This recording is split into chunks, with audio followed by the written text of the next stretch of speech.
Sistema Positivo de Ensino, tudo bem? Eu sou o professor Jean e hoje faremos a resolução e os comentários do simulado Enem da segunda série de Educação Física, beleza? Me acompanhem lá, galera, vamos lá.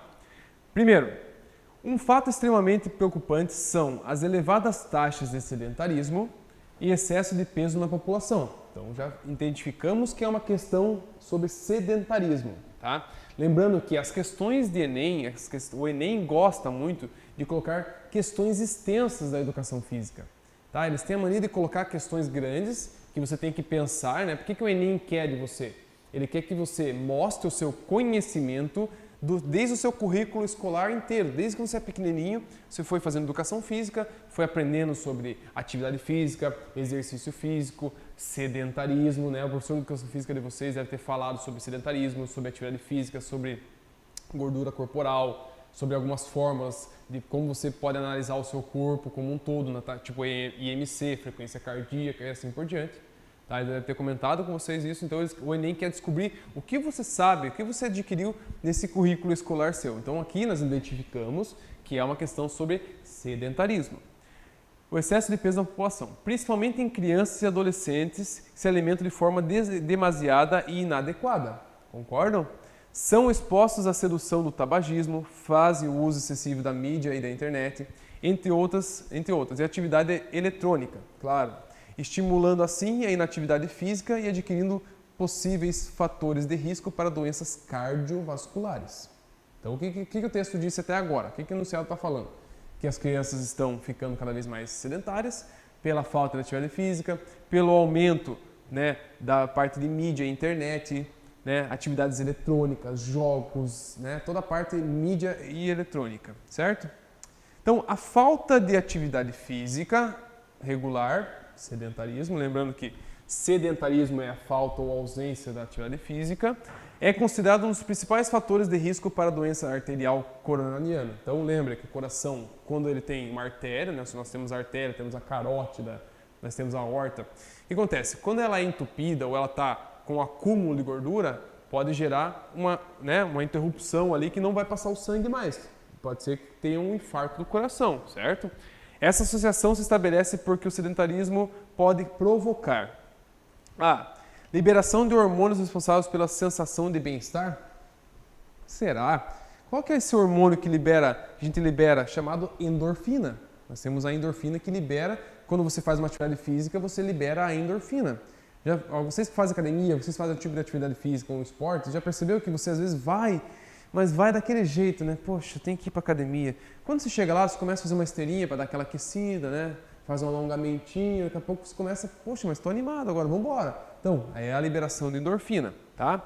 A diminuição da glicemia, a diminuição do peso corporal, será que está ligado ao sedentarismo? O aumento da quantidade... Então, olha o que está interessante aqui. Ele falou do sedentarismo aqui, mas ele está querendo falar aqui, ó, sobre o risco para a doença arterial coronariana. Acabei de explicar para vocês o aumento do colesterol ruim, que vai grudar na parede das artérias, né? Aquela gordura gruda e pode gerar um infarto no coração. Ele está falando assim, ó, infarto no coração, uma doença arterial, que seria correto aqui, ó. Cadê? Aqui, aumento da quantidade de colesterol ruim, LDL. E o aumento da força não tem nada a ver com a parte que a gente está comentando aqui sobre a associação que estabelece sedentarismo na parte de infarto, a parte de doenças arteriais, tudo bem? Então seria a questão D. Sedentarismo. Então, falando do sedentarismo, nós falamos agora há pouco o que é o sedentarismo, né? Aquela questão mais top, a questão mais power, eu escolhi essa questão ali para falar sobre o sedentarismo. Então, o sedentarismo nada mais é que a falta de atividade física no ser humano. O ser humano que não pratica. Ah, professor, mas é a mesma coisa que a obesidade? Não. Pode ser que vai levar à obesidade, né? O sedentarismo pode levar à obesidade, porque a pessoa sedentária não vai fazer atividade física, não vai gastar energia, ela vai acumular. Cada vez que ela acumula mais energia, ela vai adquirindo mais peso, né? Então, devido ao grande comprometimento com a mesma pode ocasionar, considera-se atualmente como um problema público, né? Saúde pública. Então, um problema mundial, um problema que a população inteira está sofrendo, porque essa parte de tecnologia, como a gente comentou, e assim por diante, tá? Então, o sedentarismo, a vida sedentária pode levar à obesidade, perda da massa muscular, dores articulares, pressão alta, doenças cardíacas, que está falando nossa questão ali, presta atenção.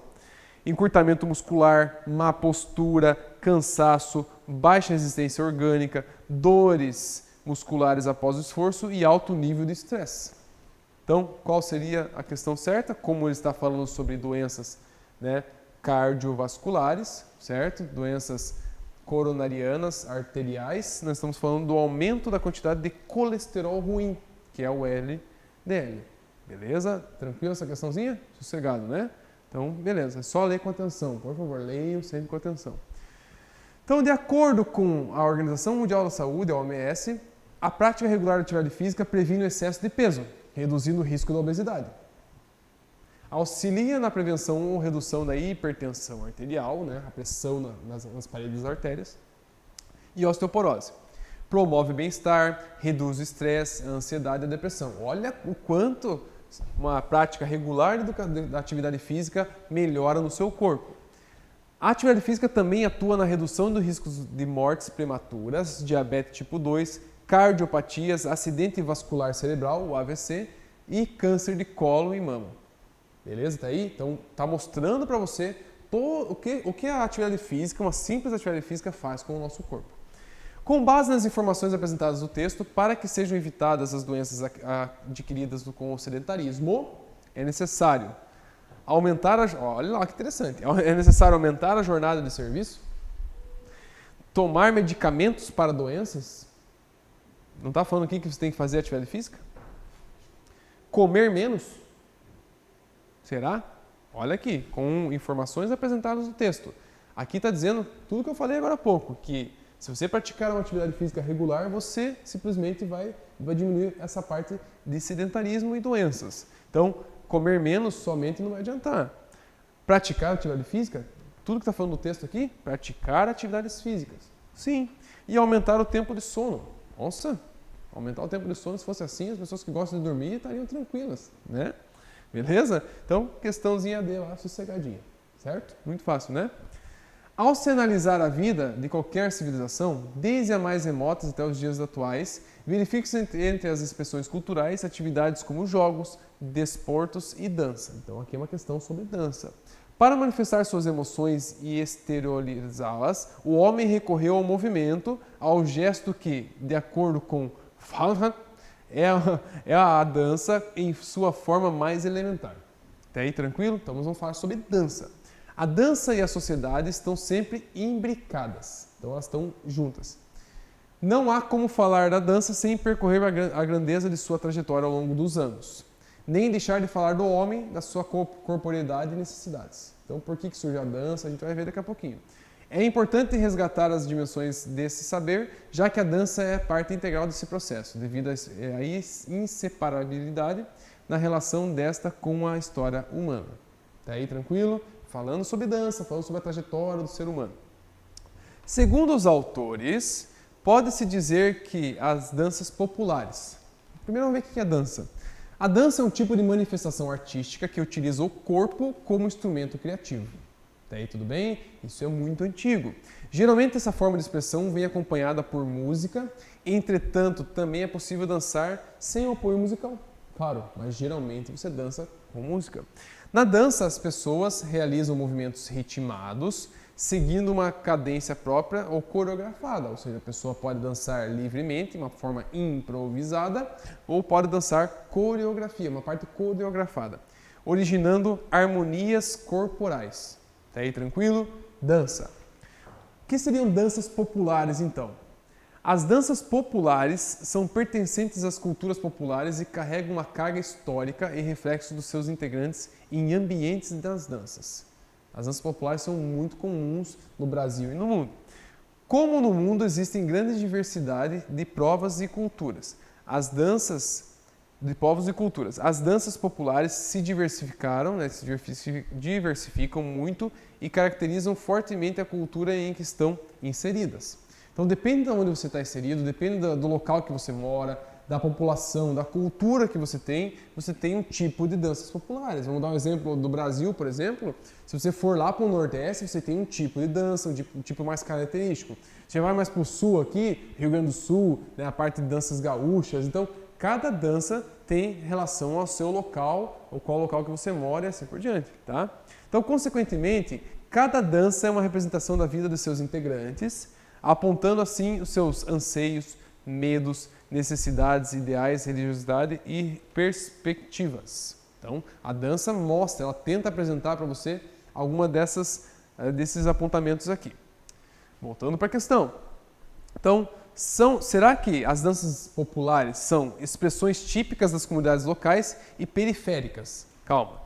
E podem ser ensinadas somente por representantes da comunidade? Será que? Olha a palavra que quebra aqui, ó, a palavrinha que atrapalha a gente. Eu somente, lembra que eu comentei no início da aula que o somente, ou talvez, ou porém, pode atrapalhar vocês. Então, será que ela pode ser somente ensinada por representantes da comunidade? Não, né? Estão vinculadas diretamente às manifestações vivenciadas apenas por determinados grupos étnicos. Olha a outra palavrinha aqui, apenas. Será? Olha as palavras apresentadas para vocês aqui, apenas, somente, sim, não e assim por diante, tá? Estão restritas apenas às classes sociais menos favorecidas. Lembra? Danças populares não adianta. Ela não é só para a parte pobre, para a parte rica, para todos. Sempre danças populares são para todos. São expressões únicas de cada região, até aí tudo bem, não havendo nenhuma integração entre as comunidades. Então, uma comunidade que tem uma dança popular aqui não pode dançar com o outro não pode aprender como dançar outra coisa. Nada a ver, né? Olha lá, olha a palavrinha de novo aqui. Não. E a que estaria certa, trazem elementos da tradição e são passadas de geração para geração. Né? A que estava mais tranquila, que não afirmava a questão, que ficou mais fácil de entender, foi essa aqui com relação ao que os autores queriam dizer. Beleza? Tranquilinho, né? Improvisar significa executar algo sob certas condições, não previamente planejado. Olha lá. Adaptar-se às dificuldades, por exemplo, ao tema, ao grupo, ao objeto, à música, tornando-se ponto de partida para a mudança individual ou composição concreta. De modo geral, foi implícito que a improvisação oportuniza o desenvolvimento da capacidade adaptativa para um evento não planejado. Por meio de uma dança não pautada nos modelos estereotipados de movimentos. Tá aí, tudo bem? Falando sobre a improvisação. Tá, professor, mas eu não sei o que é o termo improvisar. Improvisação, ou improvisar, é não seguir movimentos pré-determinados, ou seja, não existindo limites para o corpo. Você não vai ensaiar, você não vai ter uma coreografia, você vai simplesmente improvisar. Se você vai numa balada, você vai numa danceteria, vai numa balada, vai a qualquer lugar, numa festa em si, dificilmente você vai fazer uma coreografia. Claro que sempre hoje em dia tem os funkzinhos lá e tal, mas tem a parte improvisada. Você vai simplesmente improvisar uma dança. Tudo bem? As apresentações acontecem geralmente em espaços públicos com grande fluxo de pessoas, para possibilitar a integração entre bailarinos e espectadores. Tá? Então, improvisar, certo? Então, com base nas informações que o texto apresenta, pode-se afirmar que é improvisação. É um conteúdo que restringe o repertório de movimentos, restringe o repertório de movimentos dos alunos e dificulta a relação com os estilos próprios de dança. Não, né? Olha a palavra aqui, ó, restringe. Pode configurar-se como uma etapa preparatória ou constitutiva dos processos de composição de uma coreografia. Claro, né? Se você basear pelo texto aqui, já até falou aqui a partezinha lá de cima, lá. Certo? A gente já acha ela aqui, ó.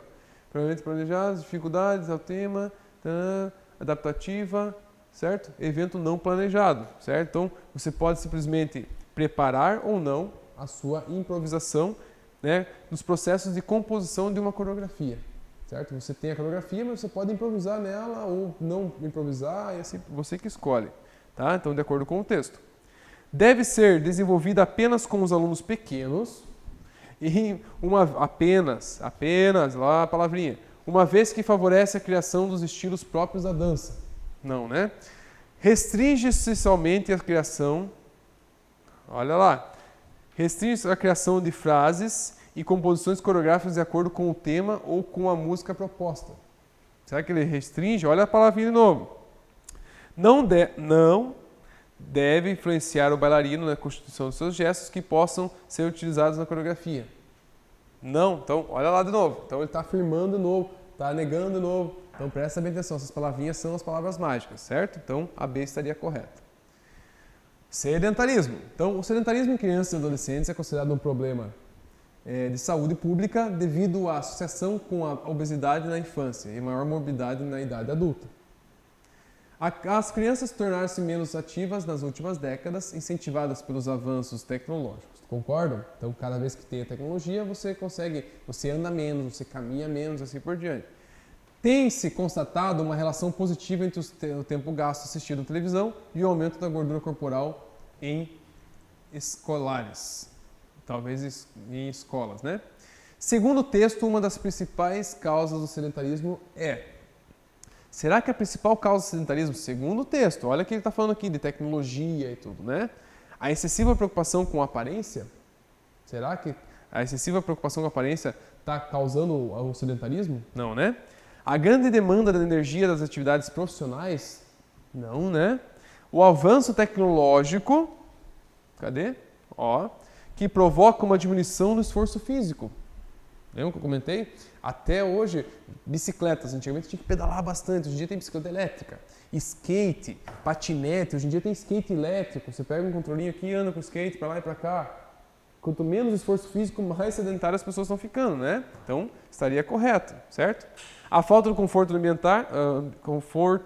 no ambiente familiar e profissional, não, né? A relação da alimentação com o tempo na frente da TV também não, certo? Então, lembrando que o sedentarismo está ligado à tecnologia. A obesidade, um fator que afeta quase 1/3 da população mundial, tem várias de suas raízes ligadas ao sedentarismo. Com o avanço da tecnologia, máquinas que preparam comidas, aparelhos que ajudam a emagrecer, hoje em dia tem muitas coisas que a tecnologia trouxe para tentar tornar a vida das pessoas mais fácil, mas também tornando as pessoas mais sedentárias, certo? Então, as pessoas tornaram-se dependentes da tecnologia, certo? Questão de comida fast food, hoje você vai com o teu carro, você para, abre uma janela, pede uma comida, vai na outra janela, pega o seu lanche e vai embora e vai comendo. Muito simples, né?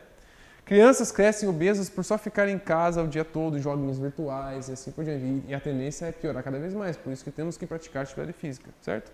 Então seria o avanço tecnológico que provoca uma diminuição do esforço físico. Então, é a capacidade resultante das relações entre fenômenos de velocidade, duração, intensidade e coesão. Presta atenção. Relações essas que são prodigiosamente variáveis. Com base nesse conhecimento, qual a capacidade física que nós estamos falando aqui? Ó? Presta atenção. Ritmo. O que é o ritmo? É a qualidade física ou capacidade física explicada por um encadeamento de tempo dinâmico, energético, uma mudança de tensão e repouso, enfim, uma variação regular de repetições periódicas. Olha que legal, ó. A sensibilidade ao ritmo é importante para novas performances. Tem ritmo, tá? Lembrar que cada pessoa possui um ritmo diário. Então você pode ter ritmo na sua vida, pode ter ritmo numa dança, certo? Que deve ser levado em consideração a preparação do treinamento. Então cada pessoa pode ter um tipo de ritmo, certo? Então o ritmo é uma outra valência intimamente ligada ao sistema nervoso que está presente em todas as modalidades esportivas. Concordam? Para bater bola você tem que ter ritmo, para correr você tem que ter ritmo e assim por diante.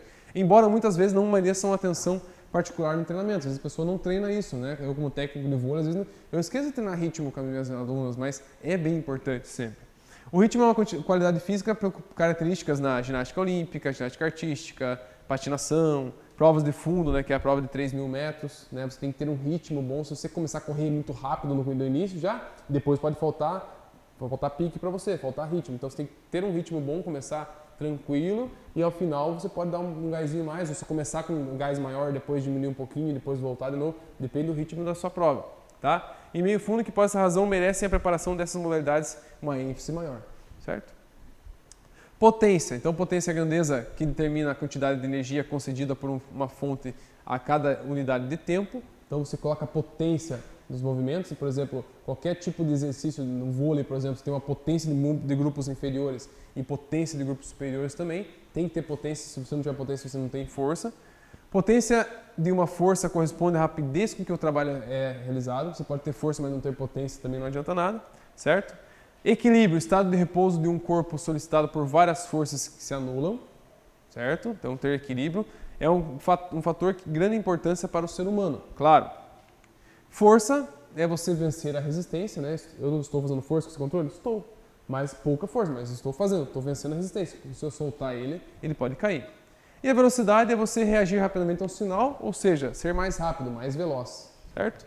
Voltando à questão, então, tudo isso aqui, nós podemos eliminar essas outras aqui, o que sobrou aqui, falando aqui dos fenômenos de velocidade, duração, então, uma união deles torna-se uma questão de ritmo, tudo bem?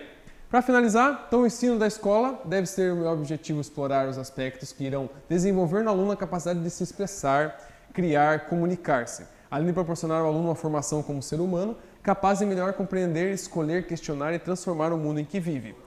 Com relação ao que o professor ensina na aula de dança, né? O professor, no ensino da dança, ele apresenta para o aluno que haja um equilíbrio entre o aprendizado técnico e expressivo, favorecendo o aprendizado. Então, qual que é o objetivo desse professor? Que ele seja bailarino profissional? Que ele seja uma pessoa profissional na dança? Não. Que ele desenvolva apenas o equilíbrio, a parte de coordenação motora, aprendizado técnico, expressivo, a pessoa conseguir ter mais expressão, conseguir falar na frente dos outros, a pessoa fica mais né, perde um pouco da vergonha de falar com os outros e assim por diante. Favorecendo o aprendizado dela. Aquela pessoa que vai apresentar um trabalho na frente lá e fica assim, né, se escondendo atrás do cartaz. Essa pessoa aí que consegue desenvolver na dança uma parte de se expressar melhor, conseguir, né, mostrar o que está fazendo e assim por diante, tá? Então, o aprendizado do domínio das técnicas sejam mais propriedades e no ensino da dança, né? O aprendizado e o domínio das técnicas sejam propriedades do ensino da dança. Não, né? O caráter expressivo e estético dos gestos da dança. Não. Aqui a questão que estaria certa. Se estimule o domínio das técnicas da dança clássica para garantir o melhor desempenho artístico. Nós não temos somente dança clássica, nós temos vários tipos de dança e estilos musicais também. Não existe diferença no nível de aprendizagem dos alunos, como assim, nas salas de aula e nos momentos da prática da dança. Então, os alunos, cada expressão corporal que o aluno apresenta, ele vai ter uma melhora, como eu comentei. Se o aluno apresenta uma dança, qualquer tipo de dança que seja, então, ó, olha o Nando mais uma vez aqui, tá? Não existe diferença no nível de aprendizado? Sim, teoricamente sim. Né? Nas salas de aula, então, lembrando que cada aluno é diferente do outro. Tá? Então, para aprender um estilo de dança, você tem que entender que o professor, na hora que ele vai ensinar na aula de dança, ele tem que mostrar e apresentar para o aluno um tipo de dança tranquila, que todos possam fazer. Nisso, o aluno melhorará a sua parte de se expressar, né? Sabe aquele aluno, como eu comentei, que fica se escondendo atrás do cartaz, assim? Esse aluno, na prática de dança, ele vai aprender a se expressar mais, conseguir conversar com os alunos, perder a vergonha um pouquinho e melhorar a parte de aprendizado, como diz a questão que está correta ali. Beleza? Tranquilo, pessoal? Obrigado? Então, um abraço, professor Jean. A dica é, leiam com atenção, sempre. Educação física é leitura. Leiam até o final, leiam com tranquilidade, voltem se for preciso. Tá? Essa é a dica que eu dou para vocês. E um abraço, até a próxima. Valeu!